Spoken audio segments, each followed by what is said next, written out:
All right.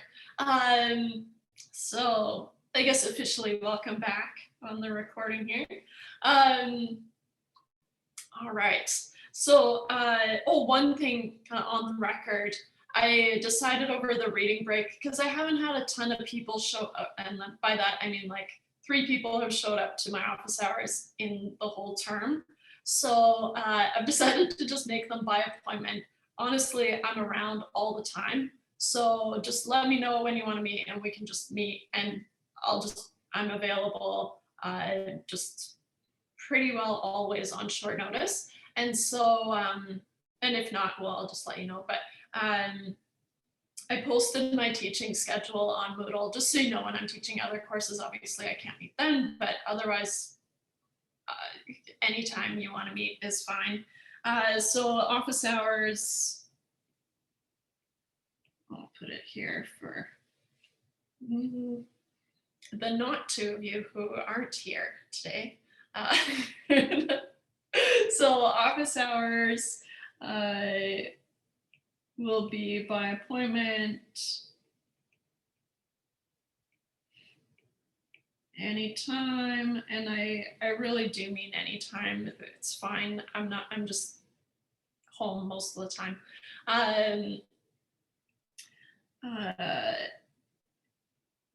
See teaching schedule on Moodle. Oops.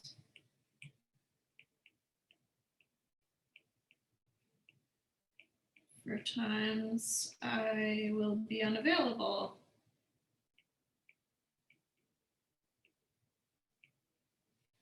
I've got a really luxurious schedule this term, so I don't know, I'm really enjoying it. All right, so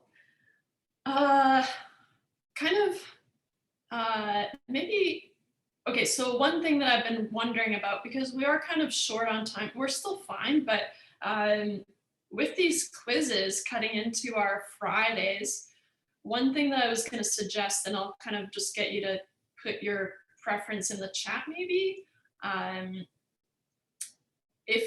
so we can keep them as they are. We can do that. We can kind of keep them during class time, whatever.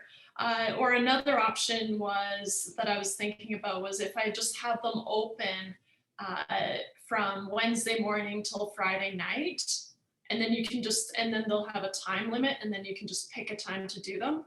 But then we wouldn't have the class time, like we would have the class time to go through material instead. So I'll let you think about that, and then just kind of, those were the two kind of best options. One option was having it go over the weekend, but then I didn't want it to haunt your weekends. So that's how I was like, you know what, if I open it Wednesday morning and then just have it open till Friday at midnight, then and then you can just pick a time that kind of works. Hopefully there is a time that works in there. If not, just let me know. But so that was kind of what I was kind of noodling on. Cool. Yeah, because there's quite a bit of material, and I just feel like it's a little bit unfair for me to be like, here's the Coles Notes versions, and then go figure out these questions. Like, I'd rather work through some problems, kind of more problems. But anyways, that's kind of my struggle. But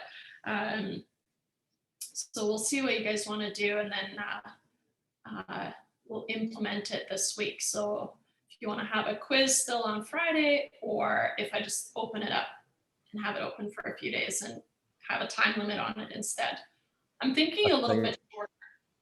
I think I'd like to cut in here with if we do shift it to on our own time quizzes, I would definitely like it if we have like an instance of, okay, here where in class we go through the essentially application of the problems themselves, just so I can see how we go about solving these problems more than just through the regular lecture. Yeah, so that's kind of what I'm thinking about too. And I see Carly,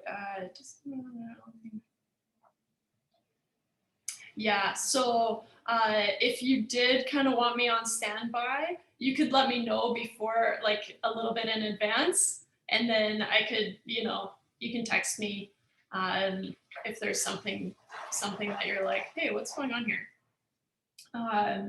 So that could be an option too, because I know that's one of the reasons I like having it during class time, because then I can just be here if you have questions. But yeah, if you give me a little bit of heads up, I can still be available. Oh, I have the window open because the desk smells like paint still, but the dog she doesn't like it. Shh, shh. All right. Sorry. She's freaking out. Okay. Sorry. Okay, close the window. Hopefully that doesn't. Who knows? She's old and senile, so.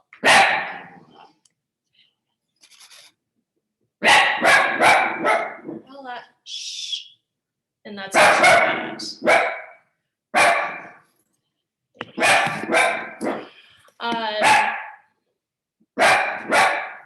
Bella.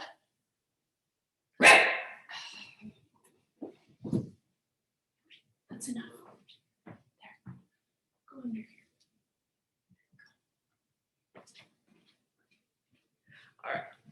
Once I start talking, she'll calm down. Okay, so that was just some of the, or those were just some of the things that I was kind of thinking about. All right, so let's get into continuity, because we kind of wrapped up. I don't remember what,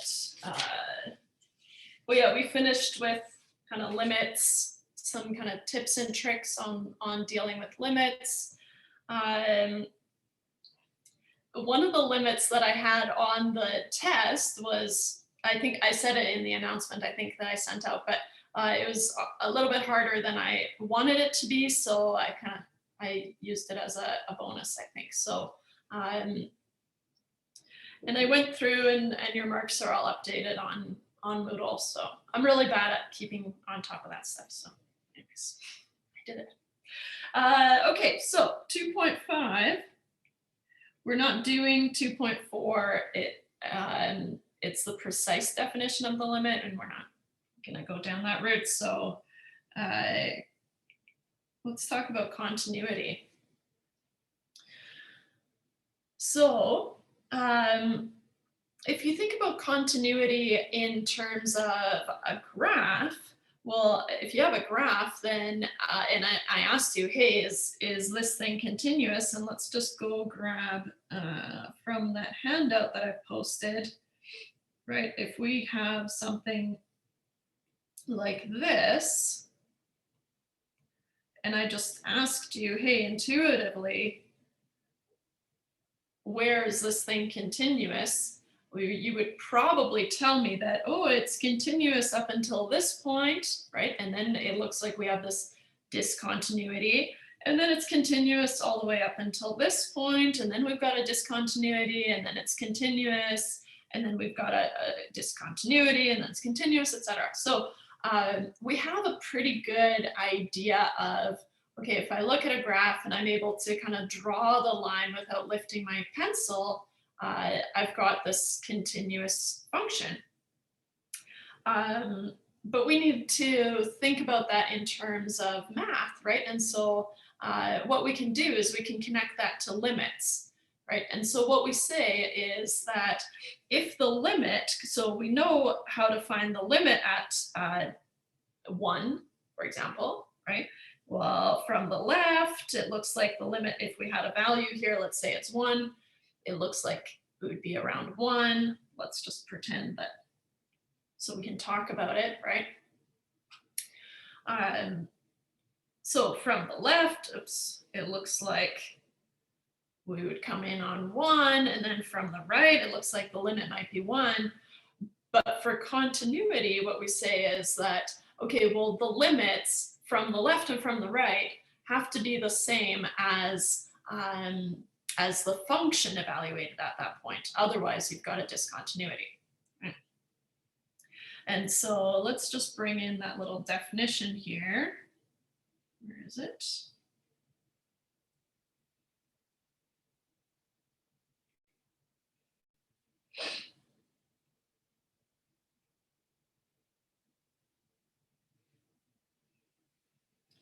So, and I guess I can get a little bit bigger there. So what we say is that if the limit, and I know it's been a while since we worked with limits, of course we had the break, but we'll ease into it, right? So especially if we have a graph, then it's easy to see what the limit is, right? And so if the limit as x approaches a of f of x is equal to the function at a, right? Then we say it's continuous at a, okay? And so just kind of a function is continuous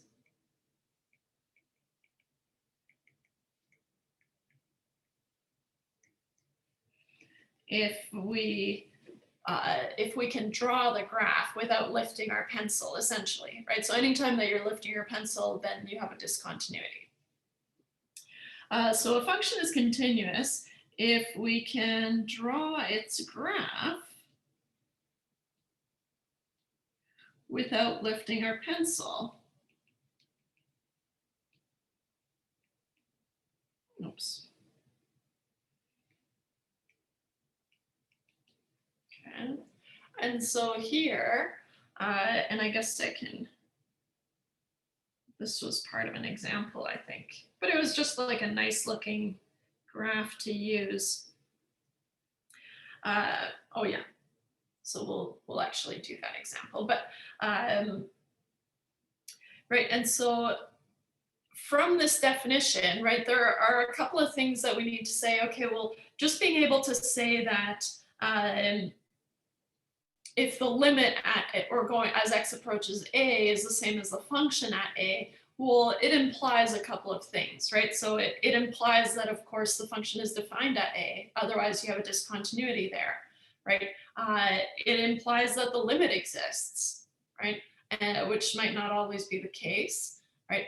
If the limit doesn't exist, meaning, right, the limits, the left-hand limit and the right-hand limit aren't the same necessarily, then the limit doesn't exist. And so, so then you have a discontinuity, right? And then the last one is just kind of the rolled up version of the function and the limit being the same, right? So let's just have a look at this example here.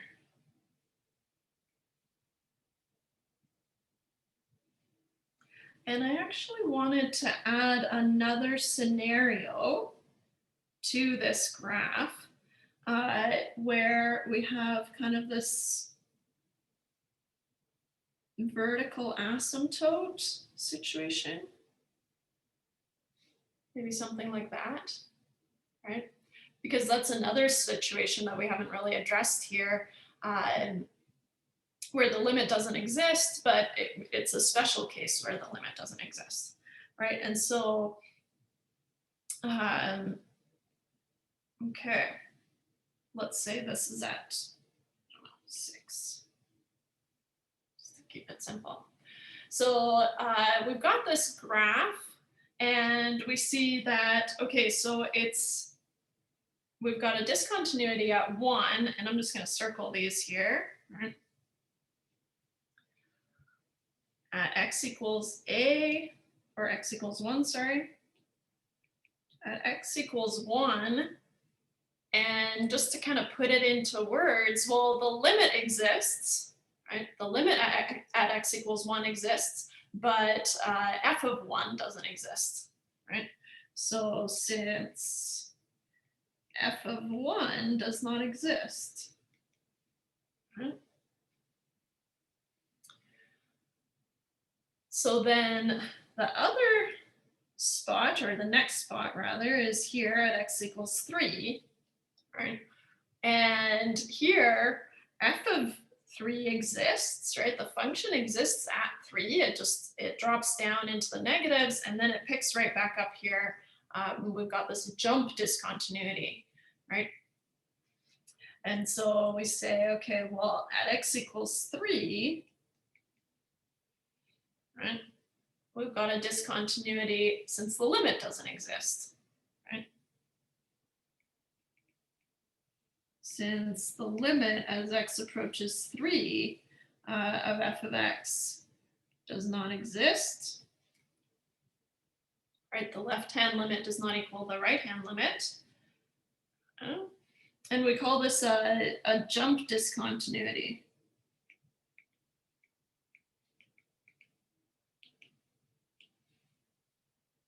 Not that you need to know the names, but sometimes it's nice to have just kind of something to refer to.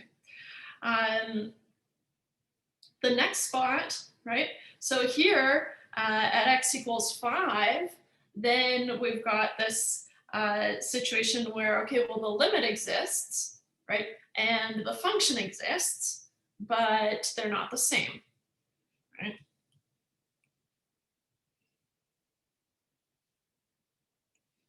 So at x equals 5, the limit exists, and f of 5 exists. Oops, can't spell, can't write. Must have had a week off. So the limit exists and f of 5 exists, but they are not the same.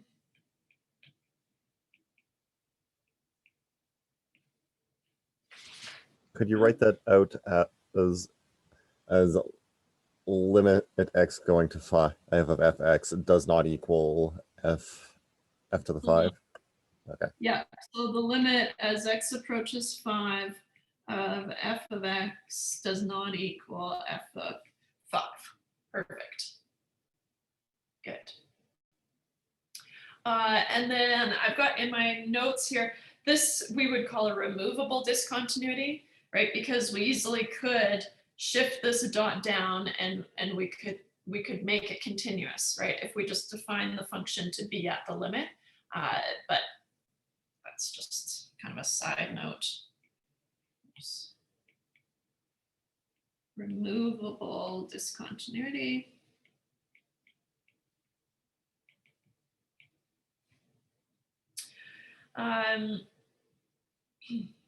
Finally, right, the one we added here, let's circle it.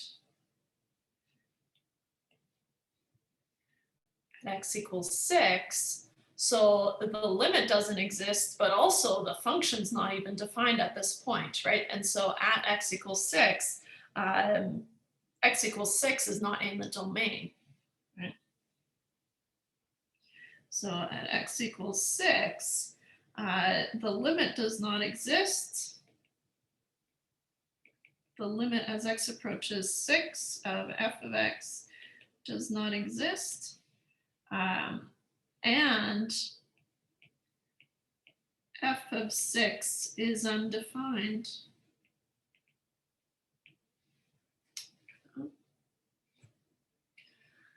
Good. So those are just some ways that you can have discontinuities. And of course, so a function, just like we can have left-hand limits and right-hand limits, we can have continuity from the left, continuity from the right, right? So looking at here, right, we said that this function is continuous from the left, right, at x equals 3, and then continuous from the right, but they're not the same, right? And so they don't join up. So we can have one-sided discontinuities as well, which I'll grab here before we do one of those examples.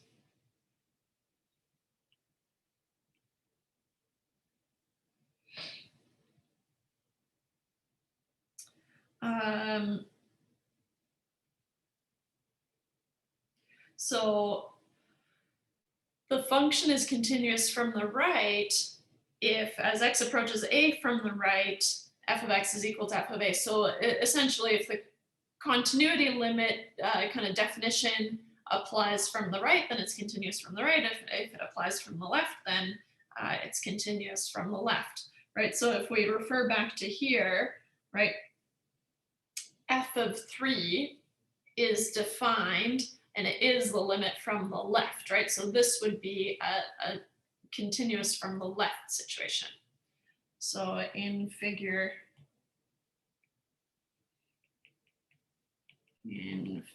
2, f is continuous from the left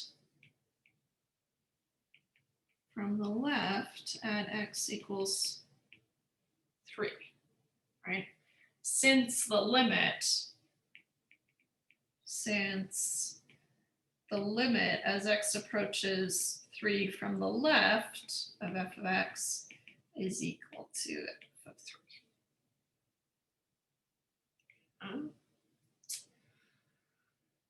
Good. So there was another thing. So I am trimming down some of these examples, mostly because I went a little overboard with the number of examples in this section. Mostly because it's kind of like a fun thing to do. We know how to deal with limits, and we know kind of intuitively what continuity means, and so it's kind of like a fun section.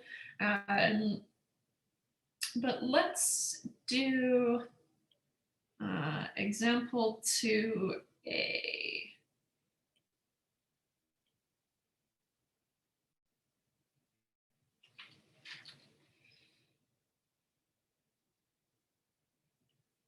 And maybe b.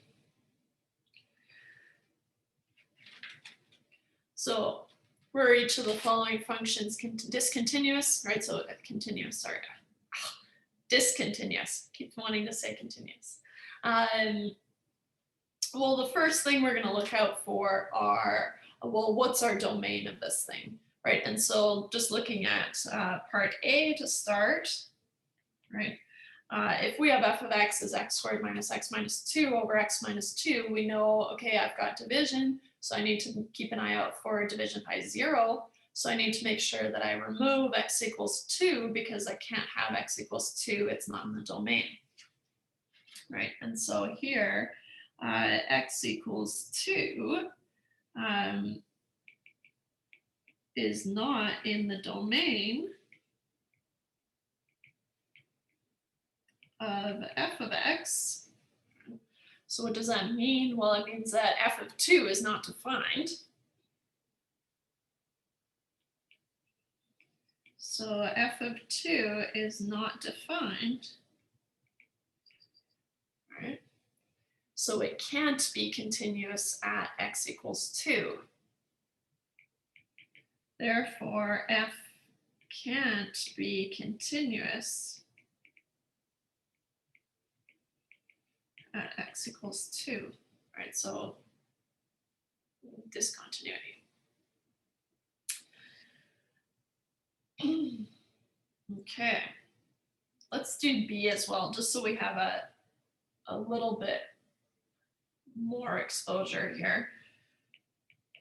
So if we have this piecewise defined function, right, so I've got f of x 1 over x squared. Well, again, I know I can't divide by 0, but they've actually removed that here. So okay, so that's if x is not equal to 0. So it turns out this function is defined if x is equal to 0. It's just going to be 1, right? So probably we're going to have this type of situation, if anything, right? Where, okay, so the limit exists here, but the function might be defined as something else. So let's see here.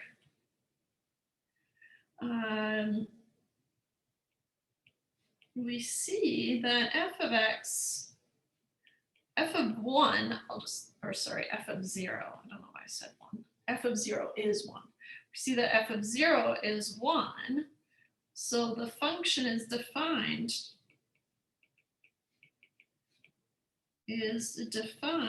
as x goes to 0, right? But we want to look at the limit. So the other thing is that, well, around x equals 0, this function is behaving like 1 over x squared. So what we need to make sure is that the limit of 1 over x squared is also equal to 1, both from the left and from the right. So there's kind of 3 things that have to happen. So, however, the limit as x goes to 0 of 1 over x squared, well, if this is getting increasingly smaller, right? So we're approaching 0 and this is getting smaller and smaller. 1 divided by a smaller number is actually going to blow up, right? So it's going to blow up to infinity. And so infinity is not a number, so the limit doesn't exist.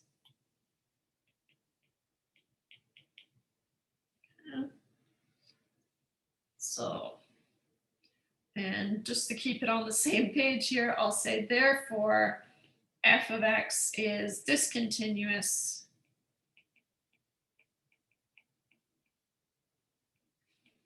at x equals 0.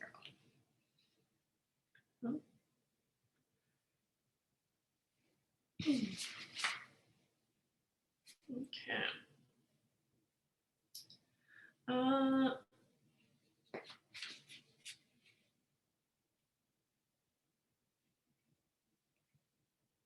Any questions so far? Keeping an eye on the chat. Making sense to me so far. I know. I trust you guys to jump in if you have any questions. So yeah. But it just felt like, well, I guess I should check in. Okay.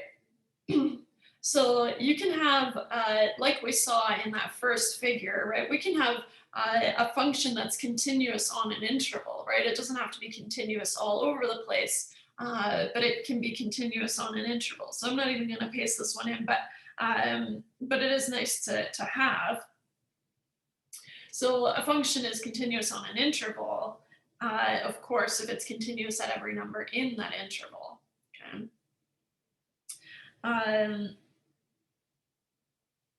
We're not gonna do this one because I've got some better examples that I want to go through.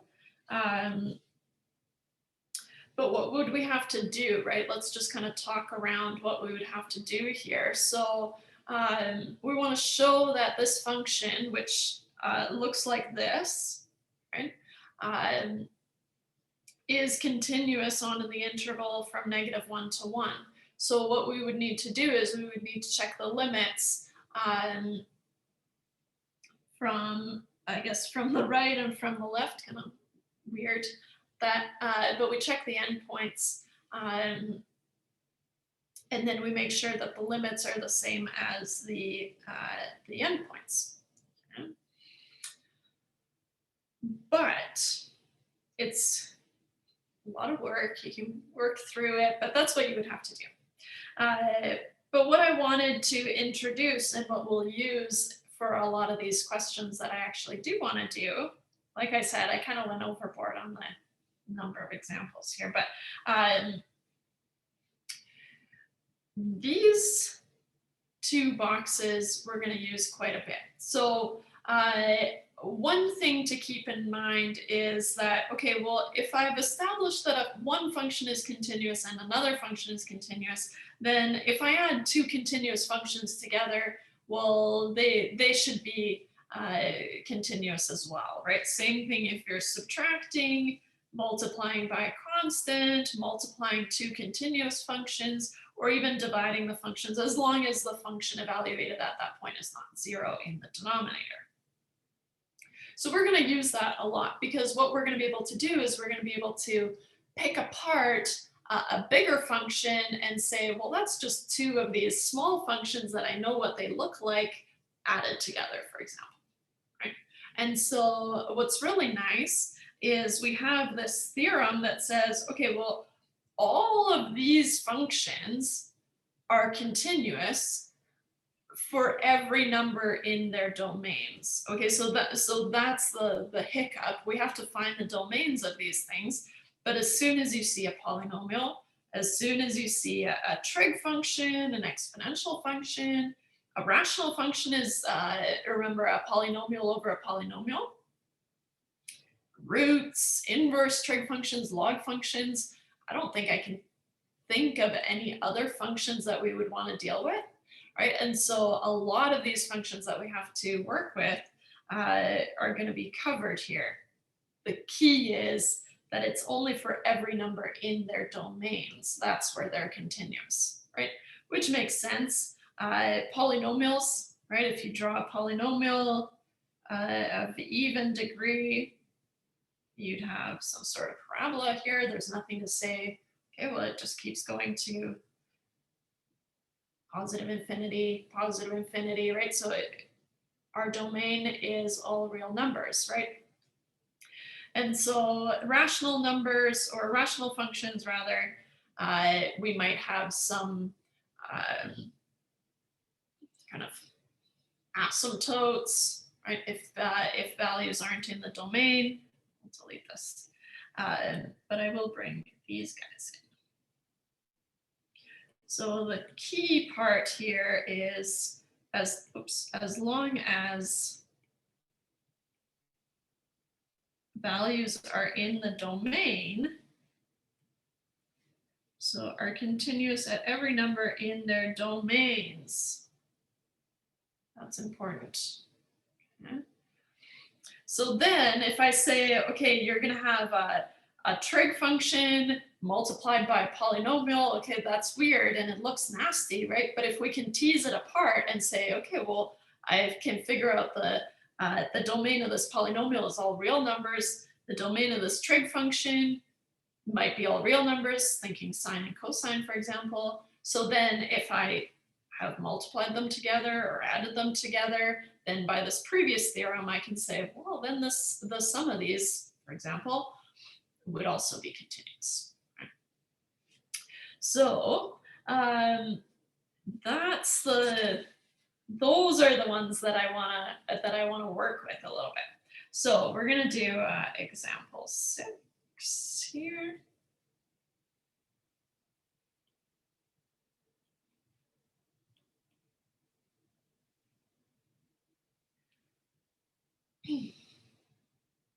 Okay.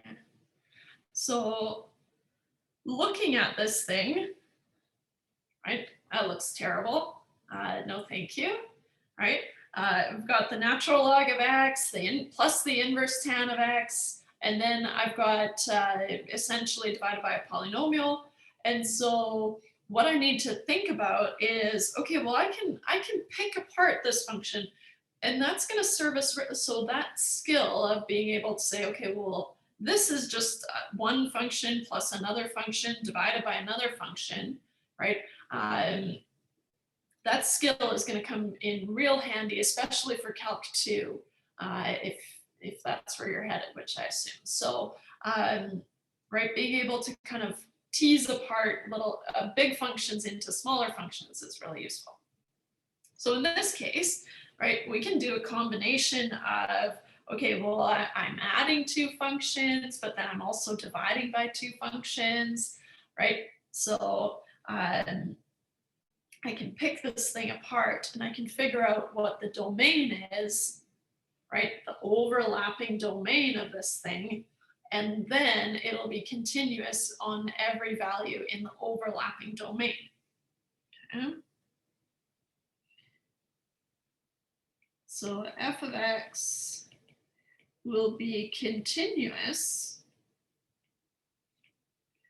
at every value in its domain, right?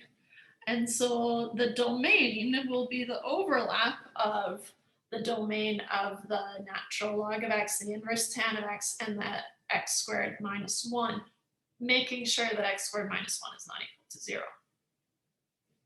Okay. So the overall domain,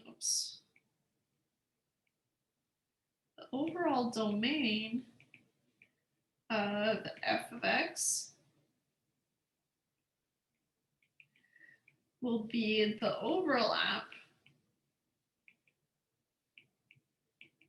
of the domains of ln of x. Okay. And I'll just kind of do the domain here, right? For logs, we know we can only do the logs of positive numbers, right? Excluding 0, you can't take the log of 0. And so the domain for the natural log of x is from 0 to positive infinity, not including 0. Right? And the inverse tan of x, has a domain of, so now this is where it's really useful to remember what the what inverse tan looks like, right? And it's that kind of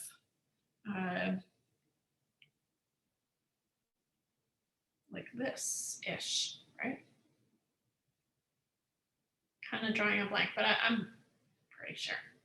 Anyways, I know it's the set of real numbers, so it has the domain of negative infinity to positive infinity.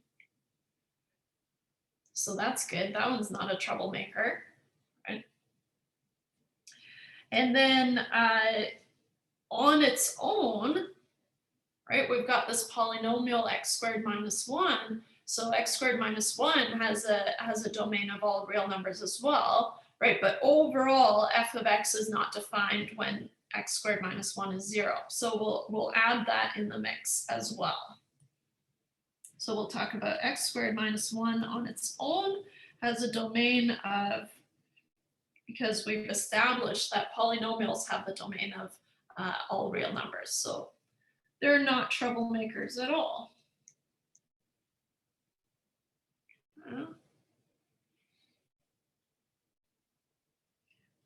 And f of x, we know that x squared minus 1 can't be 0, right? That's the restriction on f of x. And so x squared can't be 1, which means that x cannot be plus or minus 1, right? Taking the square root, we have to have the plus minus. So I guess I could do that in interval notation, but when I map out the overlap here, I like to just draw them out quickly and just look for the overlap. This one is kind of easy enough. You could probably do it in your head because there's no restrictions on the inverse tan and x squared minus 1.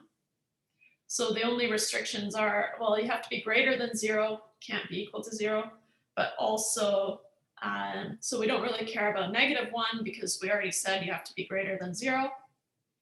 But we also can't be at x equals 1. And so, like I said, often I'll draw out on a number line, just all these, but because this one's so kind of easy to see, we say that f of x is continuous, or I'll say therefore f of x is continuous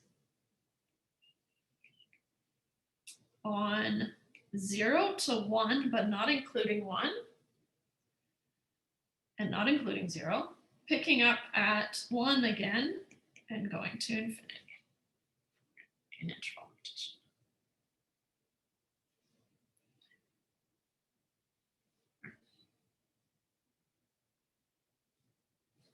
Okay.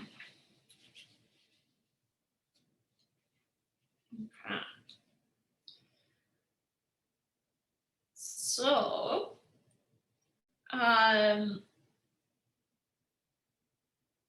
good.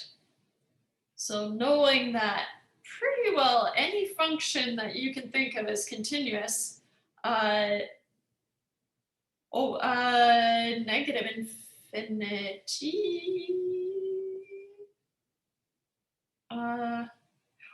Well, we can't go from negative infinity because the log of x has the restriction that it has to be greater than 0.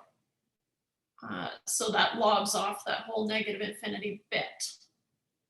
Yeah. Cool. Oh yeah, so knowing that pretty well any function that we are going to deal with is continuous at every value in its domain. Well, that's a big hiccup. But at every value in its domain is going to be really useful, right? So just kind of have this at the ready, and then any combination that you want to construct with these continuous functions will also be continuous. So you probably would have wanted to do that anyways, just kind of intuitively, but here's the theorems that let you do it. All right, so next thing is the intermediate value theorem, and it is just like the funniest theorem. It's very obvious. Someone obviously had to say it and put it out there, but let's talk about the intermediate value theorem. And for some reason, sometimes people will have a hard time with the intermediate value theorem, but I think that's because they want it to be harder than it is. So the intermediate value theorem says that, okay, let's say that you have a continuous function, okay, on some interval from a to b. Okay? Then, so you've got this kind of, let's say a function, you've got a continuous function like this. Great. And here we are at a to b. We're continuous on this interval here, and maybe I'll adjust this so it's a little bit more obvious there. Okay. So what it says is that, okay, so it's continuous on this closed interval from here to here. Okay. So here I've got f of a, and here at this point, I've got f of b. What it's saying is that, okay, well, if it's continuous and if it's defined all the way throughout, then, and I'll clean up this f of b here, then there must be some value n in between here. Okay. So here's the silly part. So there must be some value n, okay, between f of a and f of b, where, well, assuming that f of b is not equal to f of a, right? So assuming that these two have a little bit of space between them, then you should be able to squeeze in a number here where that n is going to correspond to some value c here between a and b. That's all it's saying, right? It feels obvious, but someone had to go out there and put it on the record.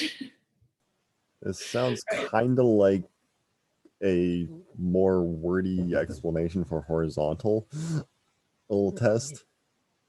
Exactly, right? So it's like, oh, okay, so that's all what's going on here. So the intermediate value theorem, but it does have some redeeming qualities, I'll say, especially for finding roots of a function. So if you can establish that a function is continuous, right? So it is hinging on it being continuous, right? But if you can establish, okay, well, here at A, let's say the output is negative, right, which would put you below the x-axis here. And then at B, right, it's positive. Then by the intermediate value theorem, well, 0, it must cross the x-axis at some point. So where it comes in handy is, okay, so you're trying to find roots. Maybe you've got this crazy difficult function that you're dealing with. So the intermediate value theorem says that, well, I can pick easy values to evaluate this thing at. And if I find that it's negative and then at some point it switches to positive, then 0 must be somewhere in the middle there. And so, so that's where we use the intermediate value theorem. It can also be useful for kind of approximating the output, right? So you can kind of zoom in on some output without actually evaluating it. So let's do an example, see what's going on here. How do we use this thing?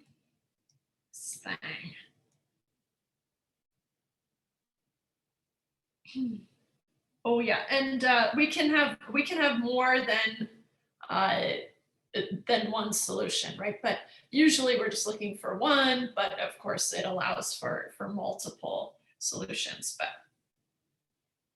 so, and this, like I said, this is one of those questions where I think people just want it to be harder than it actually is. And that's why historically I have a hard time. But so we've got this polynomial, right? Great, a polynomial. I know that's continuous at every value in its domain. Its domain is the set of real numbers, hunky-dory, right? And so here I'll just kind of put that thought process down here, right? So f of x is a polynomial, therefore continuous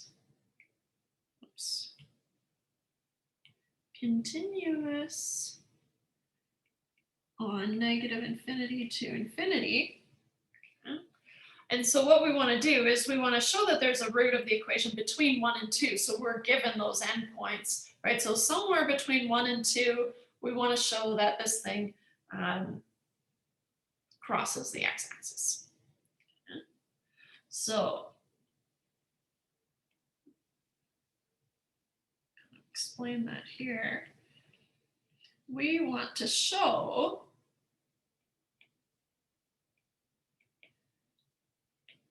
that we can find a value c, right, referring to the c that we had up here, right, from the theorem. So we want to show that we can find a value c between 1 and 2,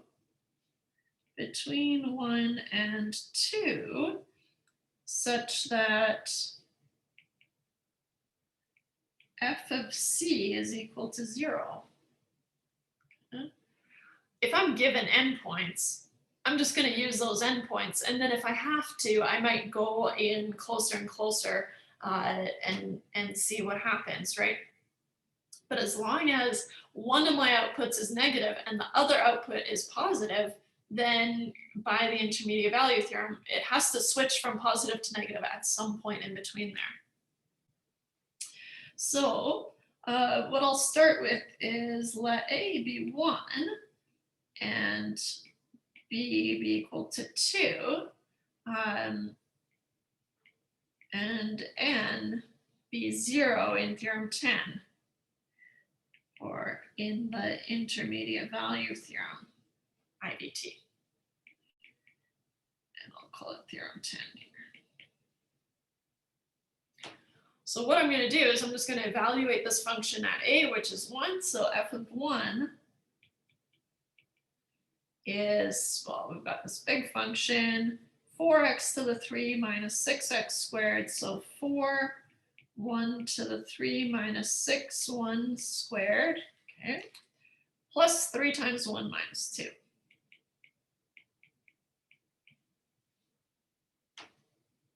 I do that, I have got it worked out here to -1. Okay, this is negative.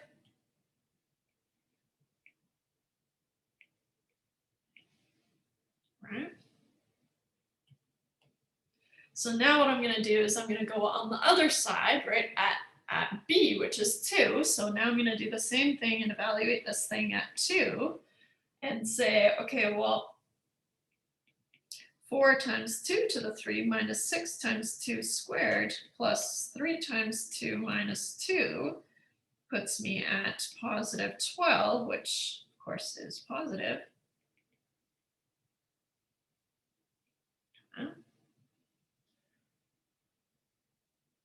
Just having shown that, right, now I can, but it all hinges on it being continuous, right? So, but because it is continuous, then I can say that, well, so here, thus, f of 1 is less than 0, which is less than f of 2. Okay. Which, this is your n, right? So n is stuck between f of 1 and f of 2. And so somewhere in between there it happens. So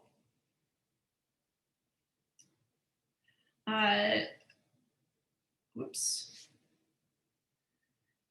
Therefore, there must exist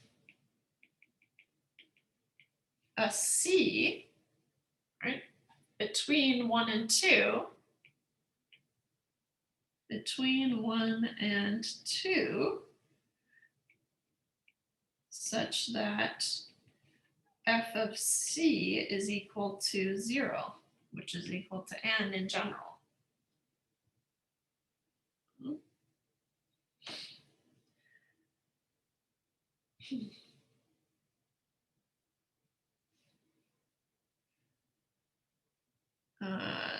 So there is at least one root, right? It might jump around and cross the x-axis multiple times, right? But because we were able to show that you start at a negative and end up at a positive, we can conclude that at some point it must cross the x-axis at least once, or I guess at least twice to end up. Anyways, so there's at least one root in the interval 1, 2. I'm going to exclude the endpoints because I actually know that it's not equal to 0 there. That's not, you don't have to do that. You can have the closed endpoints, but because we've already evaluated the function at these endpoints, we know they're not 0 here, so that's why I've excluded them. Good. Okay. So I did, like I said, I went overboard with these examples, but hopefully that kind of makes sense. It's not as bad as you want it to be, probably. You just evaluate the function and figure out that somewhere in between there, you've got 0 or whatever value you're looking for. Usually it's 0. Just to cut in real quick. So if it were set up such that it's asking for like a positive number, we're looking to evaluate the two pieces so that we're looking for one that's lower than the number that they're asking for and one that's higher. Totally. Okay. Yeah. And then as long as it's continuous, you can say that, well, because I found this lower one and this higher one, at some point between here, it happens to be that number. Yeah, we found these 2 points that I bracketed, and as we've already been informed that it is continuous, or we've worked it out that it's continuous, ergo there is some point in here that means that it will happen. Yeah, because it's got nowhere to go.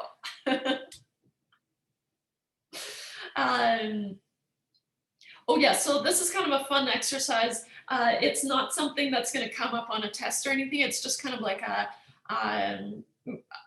thought exercise. So I'm going to leave it and give you guys a little break instead before we head into 2.6. But just to kind of talk it over, right? If you have some value C, right, and so you've got the opportunity to pick a value of C that makes this thing continuous, right? So you want to think about, okay, well, the limits, of course, have to be the same, as well as the function at, well, x equals 2 seems to be kind of the hiccup here, right? Otherwise, right, you've got C here and C here. Otherwise, you've got polynomials all around. So it's continuous everywhere else, but you want to force it to be continuous, right, so that it picks up. So you want to find a C. So it's kind of a thought exercise that might be fun, but we'll parking lot it. And how about we do a little break? Grab some water or something. Let's do a little break until 12 here, 11, I don't know, 11. How long do you guys want? 5 minutes, 10 minutes, 15 minutes? 5 minutes, fine. Let's do break until 11:05-ish. Good. We're back.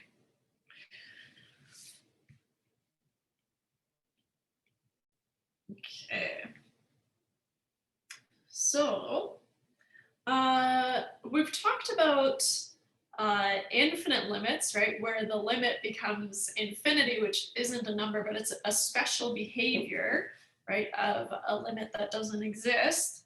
Oh, I guess, is that at the, oh, it's right at the top of the page. Okay. In section 2.6, what we're going to do is, instead of having the limit go to infinity, we're going to look at the limit as x approaches either negative infinity or positive infinity, right? And so what might happen is we might have these horizontal asymptotes that we come across, right? And so limits going to infinity, we want to figure out, well, does it level off and does it become some horizontal asymptote? So 2.6 is limits at infinity.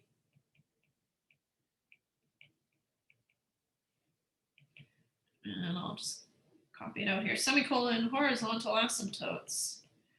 Of course, they go hand in hand.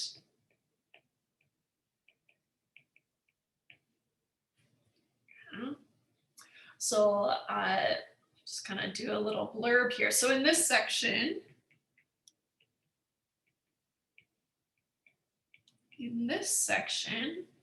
we will let x go to positive, negative infinity, which we haven't done before, right? We haven't let x become large. We've seen the limit become large, but not the other way around. So in this section, we will let,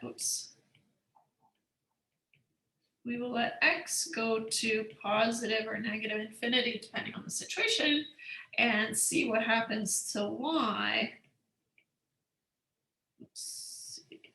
And see what happens to y, right, or f of x, if you prefer to call it that. They're the same, right? So what happens on the y-axis? So there are a couple of different examples of limits at infinity in the sidebar there on the handout. Oops. Right, we've got copy. Oops. There.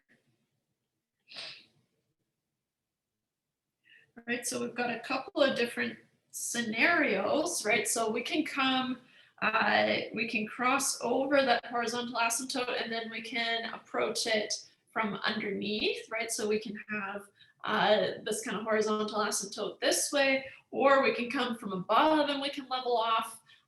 or we can kind of oscillate around and eventually it'll kind of flatten out at this horizontal asymptote, which we're calling L, right? So here, this line is at y equals L in all of these cases. So in all of these cases, we would summarize it as the limit as x goes to 0, or x goes to infinity rather, of each of these functions is going to be L, regardless of the behavior, right? Coming from the bottom, coming from the top, or just kind of oscillating around and leveling off at L, right? So a couple of different ways that it can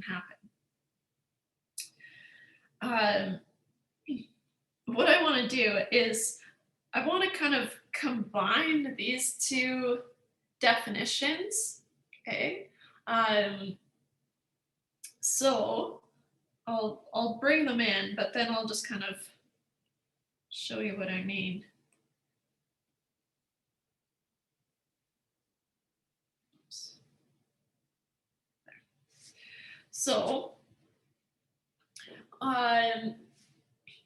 they say it's intuitive. To me, it's not really intuitive. Oh, I guess maybe, but if f is a function defined on some interval a to infinity, of course the key is that it's defined to infinity, then the limit as x approaches infinity of this function is going to be L, which is just saying that it's going to approach some value. So what I would say is then, and then just kind of pick up here. So then, and then go straight into and just kind of ignore the rest, kind of condensing this a little bit. So let f be a function defined on some interval, okay, fine. Then the line y equals L is called a horizontal asymptote of the curve if the limit as we go to infinity, a positive infinity or negative infinity, is equal to L, right? So you can kind of cut the middleman here, right?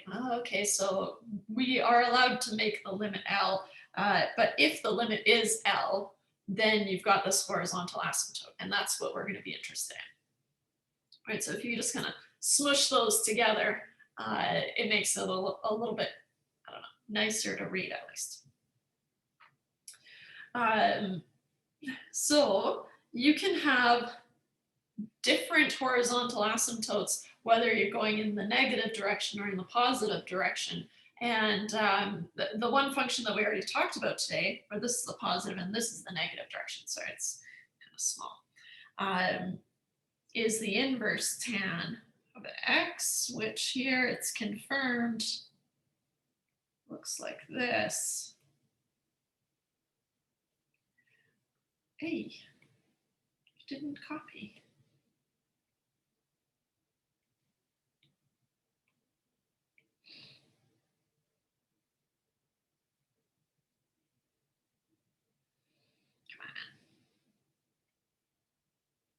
Right, so here, the limit as we're going to negative infinity, as x goes to negative infinity, becomes negative pi over 2, which we'll deal with more trig functions later on, but that's just because you've got those vertical asymptotes of tan x, right? And then that's being reflected because we restricted the domain to take the inverse, right? And so it never goes to negative pi over 2 or pi over 2, but it levels off there. And so we have these horizontal asymptotes, right? And so what we're going to say is that we can have different horizontal asymptotes in the positive direction and in the negative direction. So here, notice we can have different horizontal asymptotes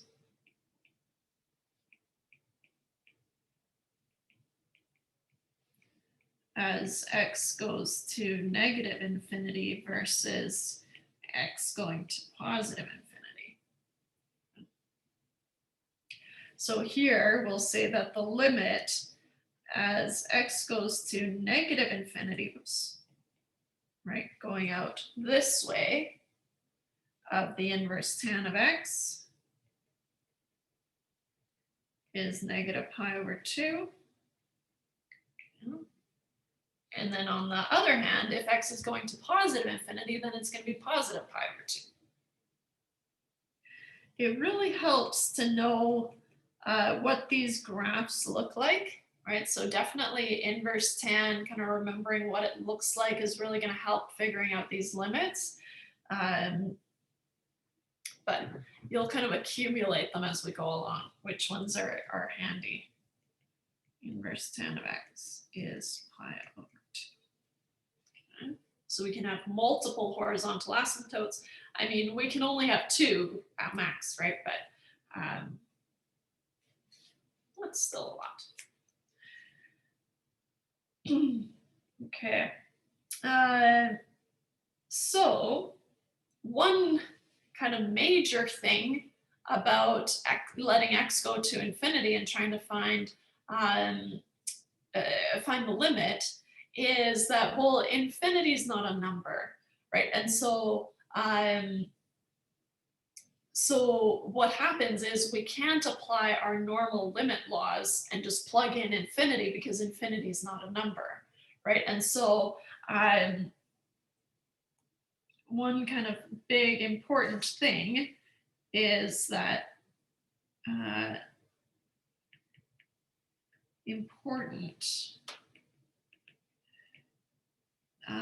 since infinity plus minus infinity is not a number, right? It's an idea, it's a state of mind. So it's not a number. Limit laws cannot be applied to infinite limits. So we have to have other tools to deal with that, right? So since infinity is not a number, limit laws cannot be applied to infinite limits. To infinite limits. Right, that's as x goes to positive, negative infinity. I'll even do a little exclamation mark. Right, so that's going to be important. So we'll need other tools to deal with this. Okay. Therefore, we will need to develop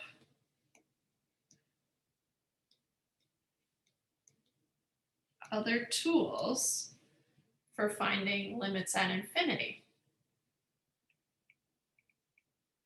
We've already seen that they happen, so we need to know how to deal with those.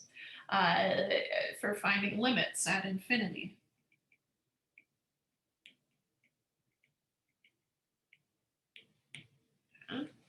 One of those main tools is going to be that blue box that I've got on here, Theorem 5. I'm cutting example 2 in the interest of time, but we've got lots of other examples, better examples. So, okay. So, kind of the reverse of if you've got 1 over x, or x to the power of r, just allowing for any power here. So if you've got essentially a polynomial, x to the power of anything down here, right? Oh, there. Then what happens, as you let x get really, really large, right, then 1 divided by a really, really large number becomes 0, right?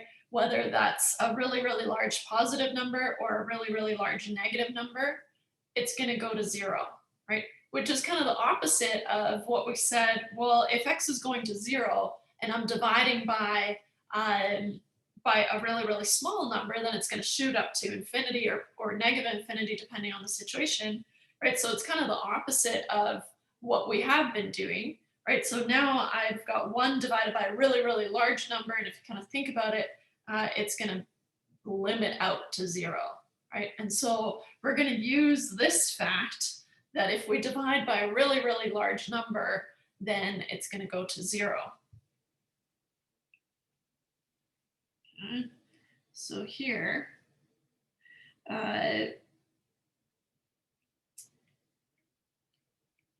we will use the fact that that 1 divided by a large number, right, positive or negative, is going to go to 0, right? Doesn't matter if it's positive or negative. It's just going to 0 out anyways. Okay, so we're going to use that fact quite a bit. And kind of a fun thing that we do is in order to kind of simplify our calculations a little bit, what we do is we take the highest power of x in our denominator and we divide every term by that number, and that's just going to kind of simplify things a little bit. Okay. Oh, and I had one more thing, but I'll come back to, remind me to come back to it. So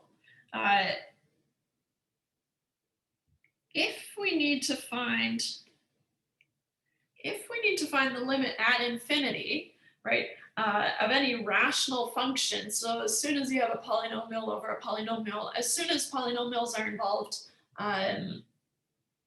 things get a little bit easier, right? But of any rational function, those are kind of the hardest ones to deal with.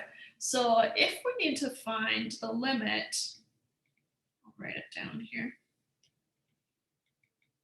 The limit at infinity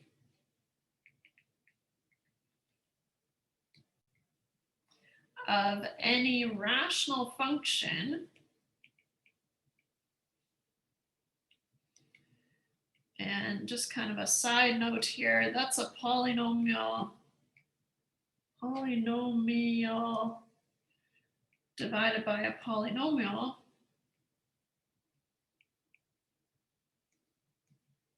That's a rational function, right? We divide both the numerator and the denominator, right? So every term in the numerator and every term in the denominator, we divide it by the highest power of x in the denominator. Right? Sounds wordy, but once we do an example, you'll see. We divide both the numerator and the denominator,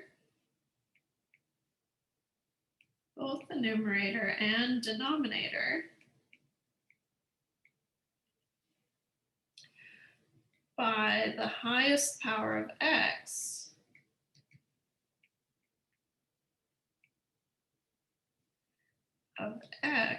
in the denominator. That part's important, right? So if you're only looking at the denominator. Okay, so we've got an example here, of course.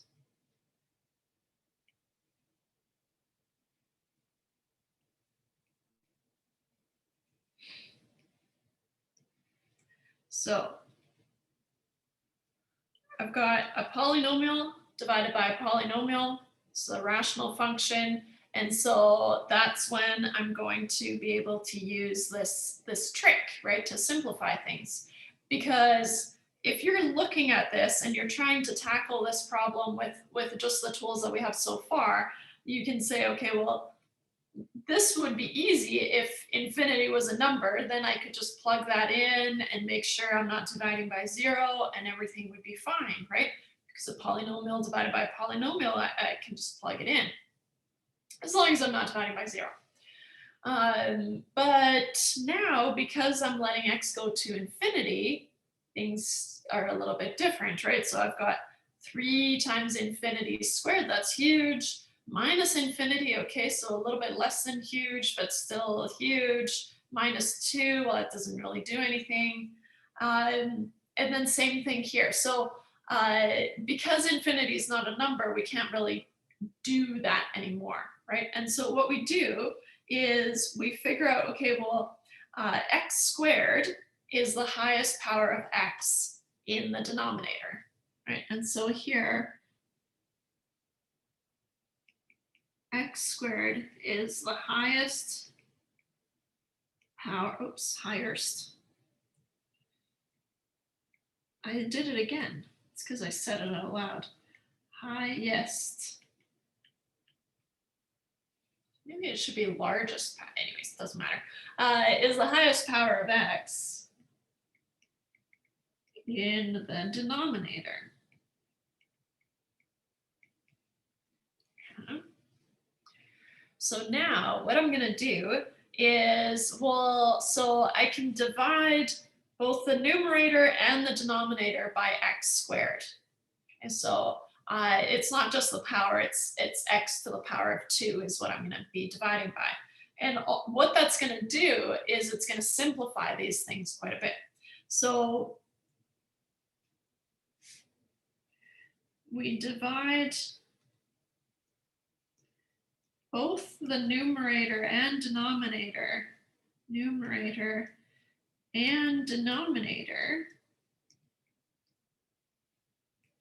by x squared.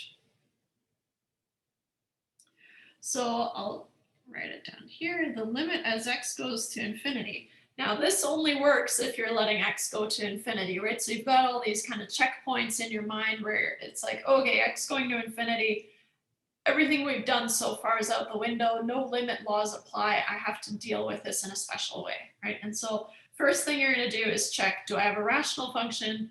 Great. Okay, then I can manipulate this thing by dividing by the highest power of x. So I've got 3x squared, just writing out the function itself, initially here over 5x squared plus 4x plus 1. That is going to be the same as long as I'm treating both the numerator and the denominator equally, right? It's the same as kind of multiplying by 1. So this becomes the same as the limit as x goes to infinity of 3x squared minus x minus 2 over x squared. And you're going to get this kind of big, nasty quotient here, but we've got 5x squared plus 4x plus 1 divided by x squared. Okay. So now what we're going to do is we're going to rewrite each of these as something over x squared. And then what we're going to see is that some of these are going to zero out as x goes to infinity. Okay? Because of this theorem here, right? If you've got a constant over x going to infinity, it's going to zero out. Okay? So that's what we're aiming for here. I will scoot this over a little bit because I fear I need more space, but maybe I'll just kind of do that. Should be stacking our equal signs, but sometimes it's hard. Okay, so just rewriting this, limit x goes to infinity, and then I've got 3x squared over x squared minus x over x squared minus 2 over x squared.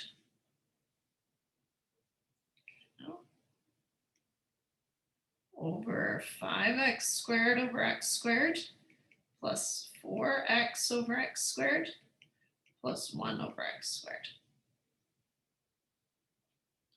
Okay. If I go ahead and do some cancellations here, right? 3x squared over x squared is just going to become 3, right? Minus x over x squared is just going to be 1 over x.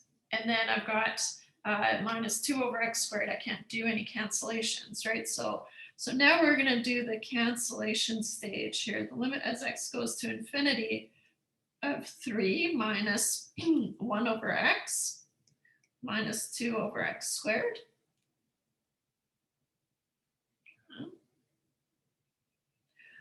Over 5 plus 4 over x plus 1 over x squared. So now, right, it should be a little bit more obvious that, okay, I've got this a constant divided by x, but x is going to infinity, remember, right? So this is going to zero out. This little guy is going to zero out definitely, right? 2 over infinity squared. This is definitely going to go to 0, right? And it's all by that previous theorem. So, and same thing down here. So these are all going to go to 0 as x goes to infinity. Oops. By, and I'll mention the theorem here, by theorem 5. Oh, sorry, it's lagging. No.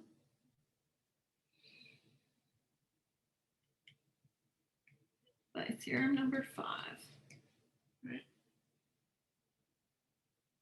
So when I actually evaluate the limit, right, 3 is unaffected because it's not attached to an x. 5 is unaffected because it's not attached to an x. So now when I actually do take the limit here, this becomes 3 minus 0 over 5 plus 0 plus 0,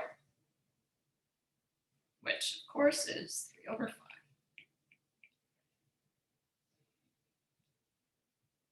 Which tells me that I've got this horizontal limit going to the right, and it's going to approach y equals 3 over 5. So this means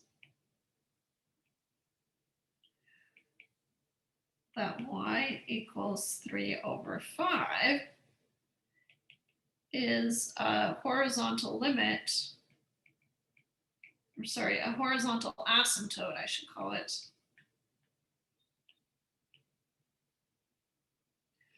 Which usually just denote by HA. Hell's Angels? No, horizontal asymptotes. As x is going to positive infinity, right?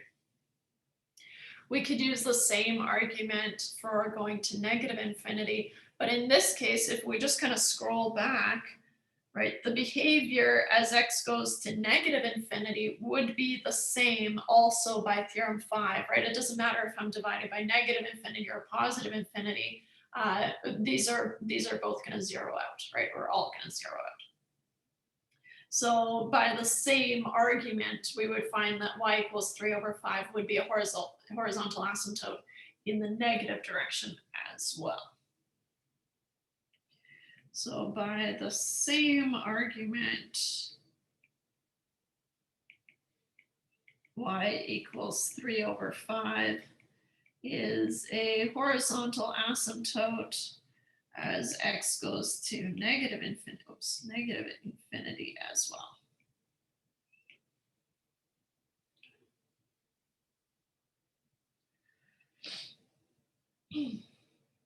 Mm-hmm. Good. So kind of the main trick here, divide by the highest power of x in the denominator. All right. Let's talk about some common limits at infinity, right? So just like knowing that the inverse tan of x kind of has that shape and it has horizontal asymptotes at negative pi over 2 and pi over 2, knowing that is going to be useful, but also some other ones that might be useful. So let's talk about some, I guess this is the end of that example. So some common limits at infinity that might be useful. The first one, if you've got just a function, a straight line function, right, a linear function, the limit as x goes to infinity of x is going to be infinity, which is just a special way that it doesn't exist. Usually we have to specify that it is infinity, although technically if you said the limit does not exist, that is technically correct, but we need to be a little bit more specific. So a linear function like this, right, keeps going. It never has a horizontal asymptote in either direction. So, okay, great. So same thing goes for the limit as x goes to negative infinity of just x. Well, it's going to be negative infinity, so it also does not exist. So this is for linear functions with some slope, right? If we move up from linear functions to polynomials, right, then you might remember even polynomials have this parabolic situation, right, and it depends on if the coefficient is positive or negative, but in general, they're going to go in either direction, and they go to infinity either way, right?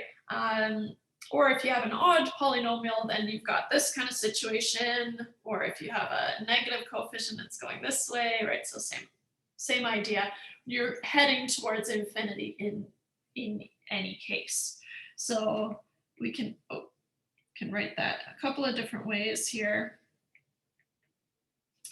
The limit as x goes to infinity, oops, my infinities are never nice, of x to the power of n is going to be infinity, right? And then, so regardless of kind of, if you're going to positive infinity, right? So remember, if you've got an even power,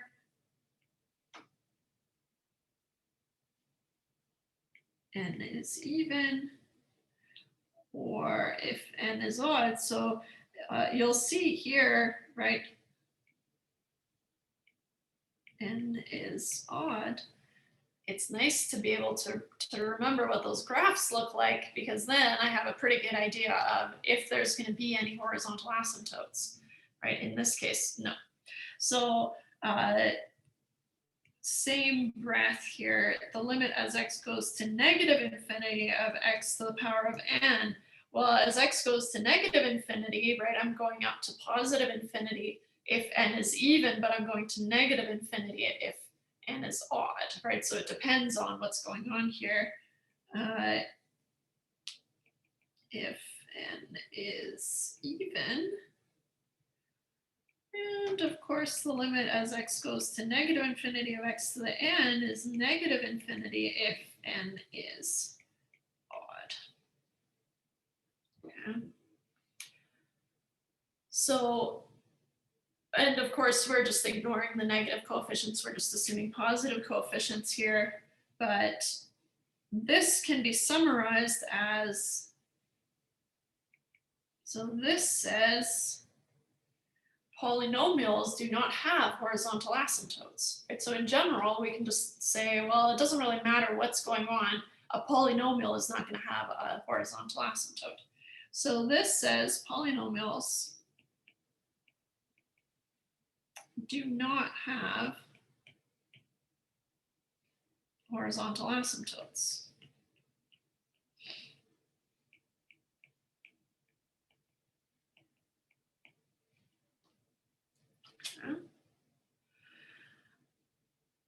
We already saw the 1 over x situation, right? Or 1 over x to the r in general.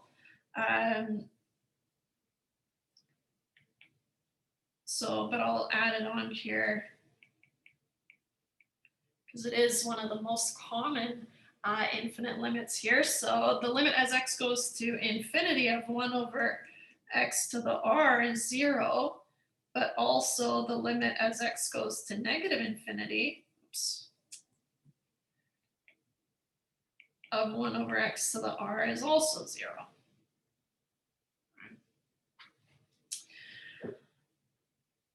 And then the fourth and final one that we kind of need to have a good handle on is e to the x, the limit as x goes to infinity of e to the negative x. We'll start there. Okay. So now this is essentially saying, okay, so if x is going to positive infinity, but then I've got e to the negative x, Well, just as a rule, and what to remember is that this is going to go to 0, right? And so just want to highlight here that it's negative x here. Okay. Whereas on the other end, if we let x go to negative infinity, then, oh, that doesn't, there, then e to the positive x, right? So again, now x is going to the negative direction, negative infinity is going to be also going to 0. But notice that that's positive, right? But you're going to negative infinity. So it depends on kind of which direction you're headed. But in general, e to the negative infinity, if that were a thing, is going to go to 0. In general, oops, think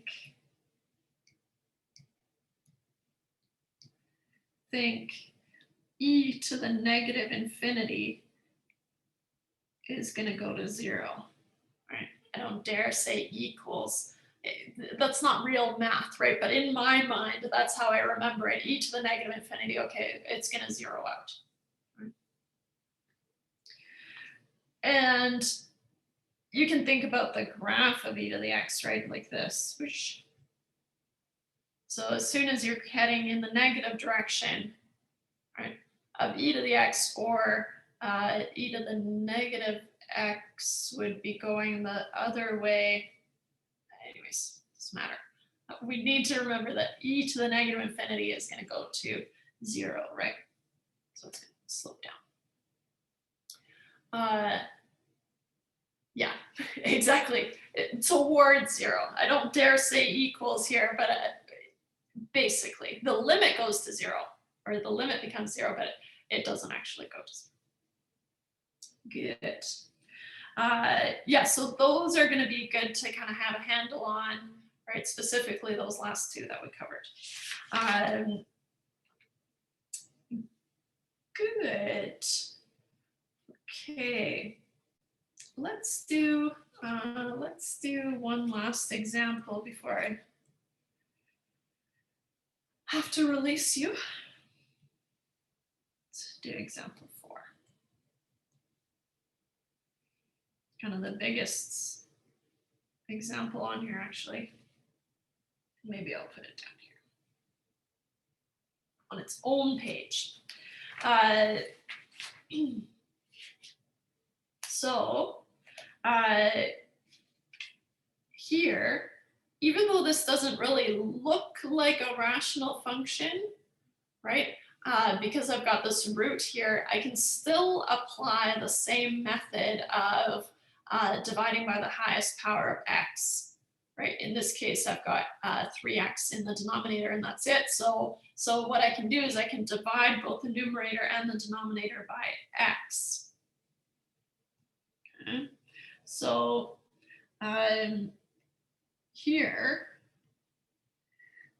we can apply the same method of dividing by the highest power of x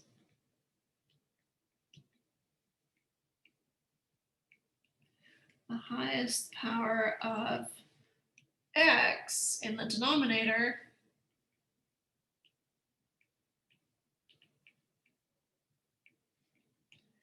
as well, right? But we need to make sure that we kind of preserve the behavior of x. And so I'll highlight what that means in a little bit here. But when we bring x under the square root, right, then I would be dividing by x squared under the square root if I'm dividing by just x here. So then I need to think about, okay, well, if x is negative and I bring an x squared in, then that's going to be positive, but I need to preserve that negative, right? So it becomes a little bit messy, right? But so dividing by the highest power of x in the denominator as well. Okay. We can apply this.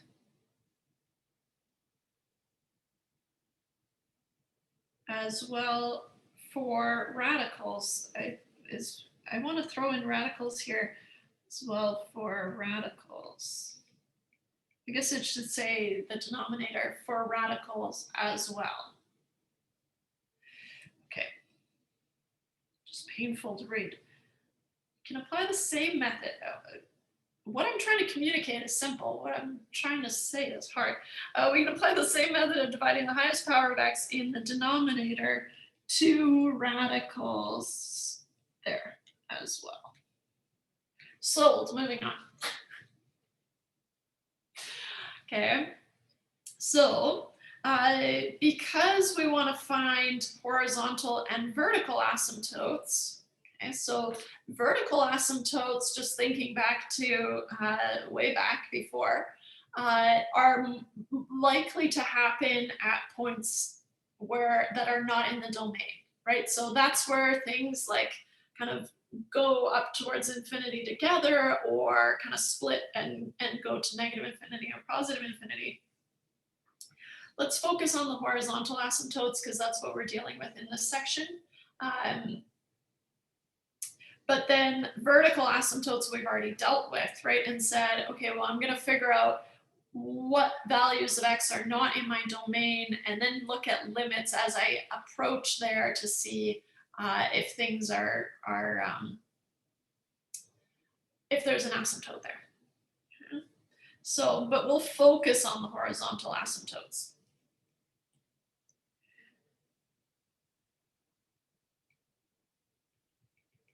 We will focus on finding the horizontal asymptotes, potentially. HA is a. So what do we need to do? Well, we need to check as x goes to positive infinity, but also as x goes to negative infinity. So I can take the limit as x goes to positive infinity. Let's look on the bright side. Positive infinity of 2x squared plus 1 over 3x minus 5. Okay. So the highest power of x in the denominator is x.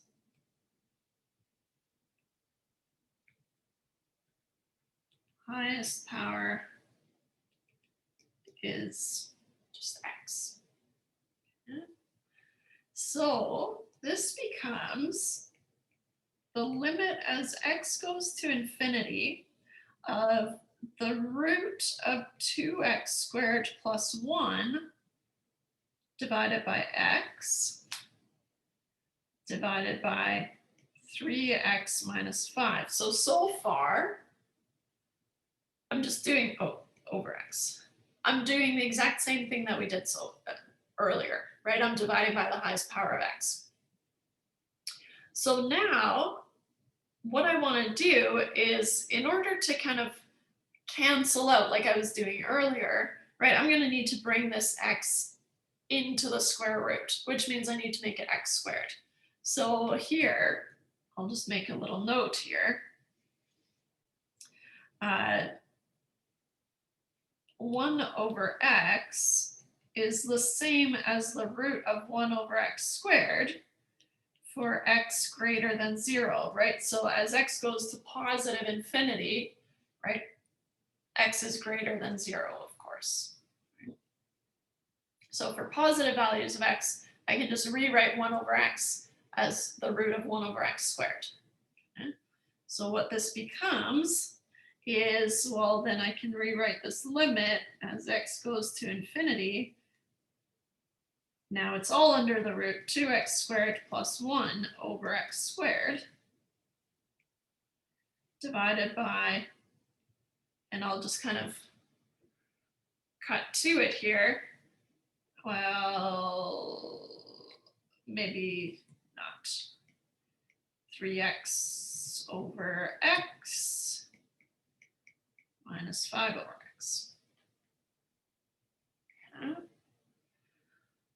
So now I'm back to where we were before, right? 2x squared over x squared is just going to be 2. 1 over x squared, I already know is going to go to 0, right? And so what I have here is this becomes the limit. I'll stick to the limit just one more time as x goes to infinity of the root of 2 plus 1 over x squared over 3 minus 5 over x. And again, by theorem 5, this one goes to 0, this one goes to 0. So then when I evaluate this limit, I end up at root 2 over 3. And so I want you to just kind of try the other side, but just remember that here where I had to justify that, okay, 1 over x I can rewrite as the root of 1 over x squared if x is positive. Now you have to remember that, okay, well, if I'm going in the negative direction, x is actually negative, so I need to kind of combat that with a negative out front here. Okay, so a negative root 1 over x squared. So it's going to change a little bit, but just kind of give that a whirl for next day. Okay. Good. I think I get it, but I don't know for certain if I get it, but we'll see. I know. It is kind of tricky, and it's not something that we've worked on before, so it's kind of like everything else is out the window. Mm. But yeah, we'll keep working on some examples. I suppose this leads into the question of, would we be, actually we wouldn't be doing quiz stuff this Friday, would we? No, let's not, because it would be on like this, we haven't really like finished it. Yeah. So I really feel comfortable. So let's just say no quiz this week. All right. And we can figure out changing up the quizzes potentially next week. Yeah. All told. No quiz this week.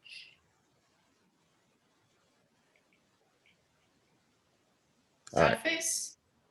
Sad face? Yeah. All right. Awesome. All right. Cool. All right. I'll see you Friday. See you Friday. Yeah. Bye, Carly.